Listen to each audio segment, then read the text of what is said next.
Мадридский Реал может приобрести двух Мбаппе. Челси присматривает замену для Маурисио Почеттино. Претенденты на Симона Инзаги. Антони больше не нужен МЮ. Обо всем этом и многом другом вы узнаете в этом ролике. А перед его началом я хотел бы попросить вас подписаться на канал, поставить лайк и оставить комментарий. Это очень поможет в продвижении ролика. Также у меня есть телеграм-канал, в котором ты найдешь все актуальные новости из мира футбола и трансляции матчей топовых чемпионатов. Ссылку я оставлю в описании.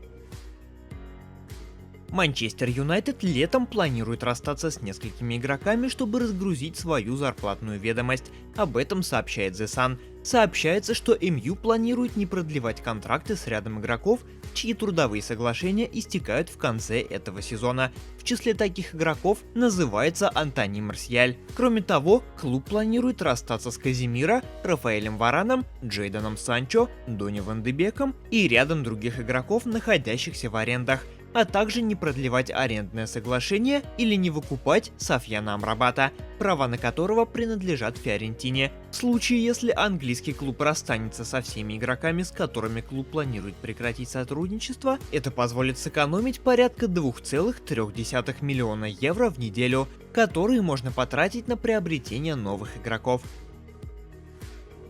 Бывший нападающий Ман-Сити Серхио Агуэро опроверг слухи о том, что может возобновить карьеру.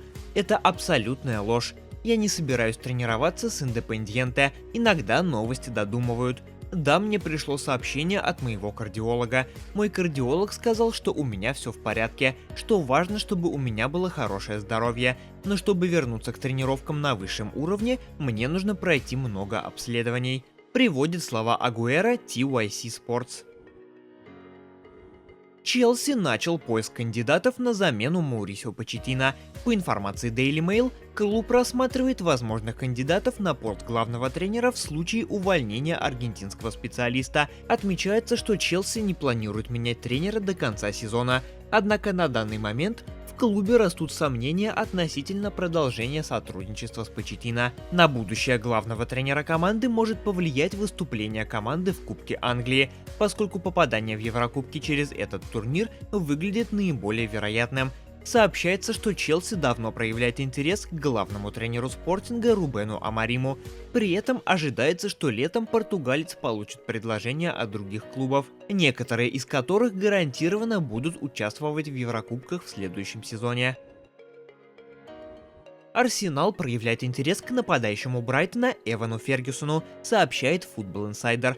По их информации, боссы канониров будут готовы заплатить за ирландского форварда около 120 миллионов евро в предстоящее летнее трансферное окно.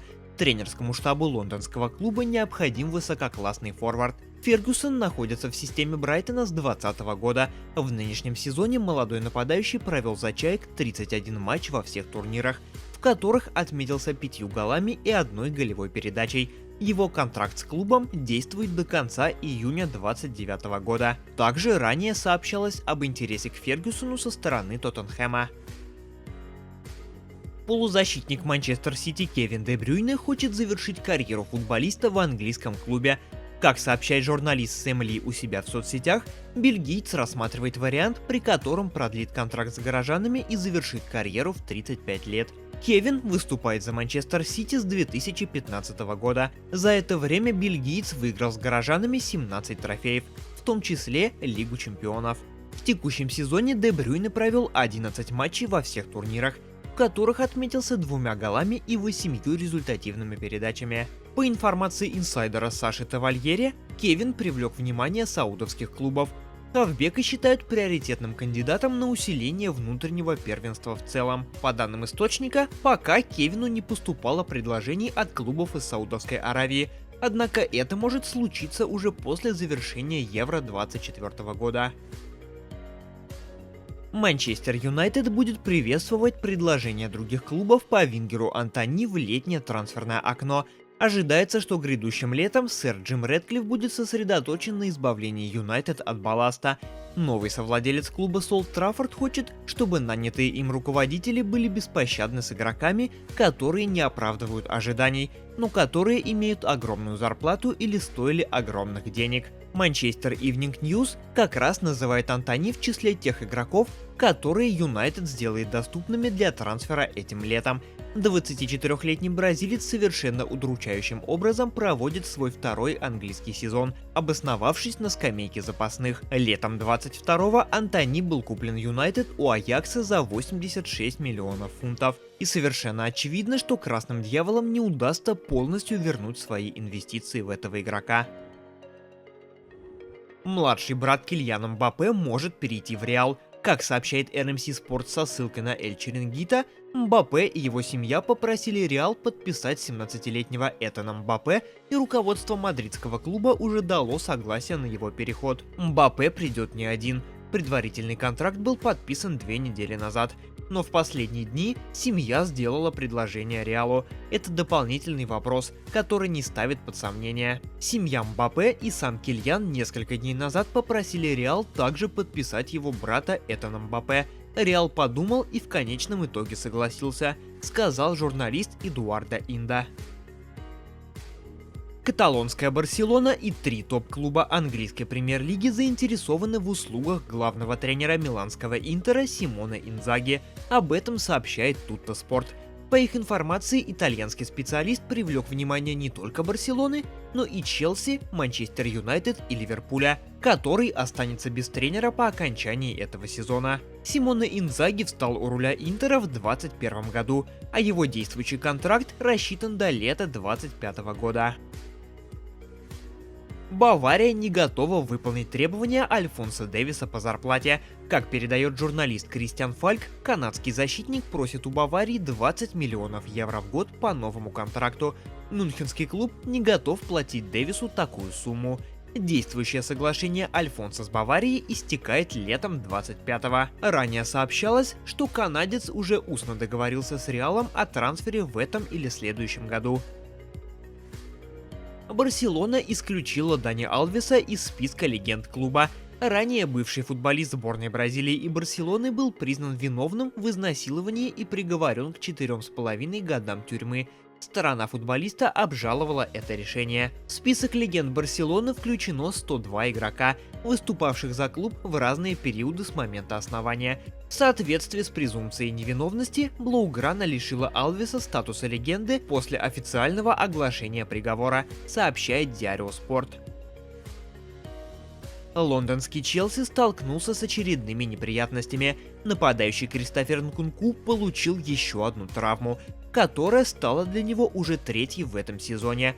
Имя Нкунку появилось в списке травмированных на официальном сайте Челси. Сообщается, что француз в настоящий момент проходит обследование, которое выявит срок отсутствия нападающего. Кристофер пропустил первую половину сезона из-за операции на колене, но затем вернулся в строй и получил повреждение бедра. К сегодняшнему дню Нкунку успел провести всего 7 матчей в английской премьер-лиге, где отметился 2 забитыми голами. Эмир Катара может предложить Кильяну Мбаппе новый контракт, который заставит форварда передумать и отказаться от варианта с мадридским Реалом. Об этом сообщает L'Équipe. Однако позже Фабрицио Романо проинформировал, что Эмир Катара не собирается уговаривать Кильяна не покидать французский клуб. По информации источника, приближенные к ПСЖ люди отрицают, что Эмир Катара собирался сделать Мбаппе предложение о новом контракте. Нападающий давно решил перебраться в мадридский Реал и не собирается отказываться от своих планов. А вот что о возможном переходе Кильяна думает президент Ла Лиги Хавьер Тебас. «У меня есть ощущение, что Кильян Мбаппе перешел в Реал Мадрид», приводит слова Тебаса все тот же Фабрицио Романо. По информации The Sun, Мейсон Гринвуд обратился к Испанской футбольной ассоциации с просьбой прекратить расследование в отношении Джуда Беллингема. Полузащитник Реала попал в неприятную ситуацию, когда назвал Гринвуда насильником во время матча Ла Лиги против Хетафе. Игрок, арендованный у Манчестер Юнайтед, не хочет еще большей огласки. The Sun понимает, что Гринвуд был разочарован комментарием Беллингема, но он хочет сосредоточиться на футболе и не хочет, чтобы Беллингем был наказан. Джуда могли дисквалифицировать как минимум на 4 игры, но этого может не случиться, если Гринвуду удастся остановить расследование. Бавария проявляет интерес к левому защитнику Ливерпуля Эндрю Робертсону. Об этом сообщают британские СМИ. В немецком клубе рассматривают шотландца в качестве прямой замены для Альфонсо Дэвиса. Последний с высокой долей вероятности покинет стан команды грядущим летом. Дэвис отказывается подписывать новый контракт с Баварией. Ожидается, что канадец продолжит карьеру в мадридском Реале. Юрген Клопп рассказал, на сколько матчей выбыл полузащитник команды Райан Гравенберх. Райан Гравенберх выбыл на 2 матча. Он получил травму связок, которая могла быть намного хуже. Нам нужны чудеса с несколькими игроками. Вот почему я не хочу никого исключать. Но дело за малым. Приводит слова Клоппа Пол Горст у себя в Твиттере. Михаил Мудрик в летнее трансферное окно может перейти в Арсенал или туринский Ювентус, сообщает The Athletic. По информации источника, канониры рассматривают вариант аренды, а также полноценного трансфера Мудрика. Кроме того, в борьбу включился Ювентус, который также может подписать украинца. Ранее сообщалось, что тренерский штаб во главе с Маурисио Почеттино считает, что Мудрик не обладает футбольным интеллектом, необходимым для успешной работы в системе клуба. Также тренерский штаб ставит под сомнение умение футболиста завершать атаки и комбинировать. Именно поэтому лондонцы готовы расстаться с 23-летним футболистом этим летом. Бавария изучает возможность подписания Тео Эрнандеса. По данным Кольцо Меркато, мюнхенцы контактировали с агентами защитника, пытаясь понять ситуацию, в которой находится игрок, и его планы на будущее. Утверждается, что неприкосновенных в Милане нет, но итальянский клуб надеется сохранить француза и продлить с ним контракт, который истекает в 2026 году. В этом случае вырастет и зарплата Эрнандеса, составляющая 4,5 миллиона евро с учетом бонусов.